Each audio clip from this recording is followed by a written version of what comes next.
Era o Lólio, o Botafogo chegando com o Vitor Andrade. Dominou, clareou, tá na área, vai marcar, bateu cruzado, a bola desceu, pegou o horário, pegou no rebote, Alexandro, pé direito, é gol! É gol, é gol, é gol, é gol, é gol!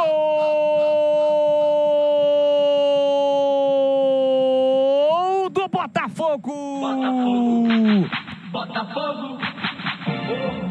Alexandro tem a 9 estampada na camisa. Jogada rápida do Vitor Braga, ou Andrade. Ele dominou, escapou no primeiro, ninguém deu bote. Entrada na grande área, bateu pro gol. A bola desviou no Matheus Salustiano, pegou a área e defendeu, mas do rebote o Alexandro. Sozinho praticamente na entrada na grande área, só teve o trabalho de empurrar pro gol. Olhou ainda pro bandeirinha, viu que a bandeirinha no caso correu, não deu impedimento e aí ele saiu comemorando. O Botafogo empata o jogo e joga uma ducha de água fria no time do Guarani, que até então vinha bem. 19 minutos, primeiro tempo, tá registrado Alexandro, camisa 9, centroavante. Botafogo 1, Guarani também 1, e o detalhe do gol, Vladimir. Tava em totais condições o Alexandro, né? Teve sorte também o Botafogo. Chute do Victor Andrade, a bola resvalou ali no Matheus Salustiano. O Pegorari conseguiu defender, mas aí a bola ficou fácil, tranquila para o Alexandro, que empata o jogo 1-1. Agora no giro do placar.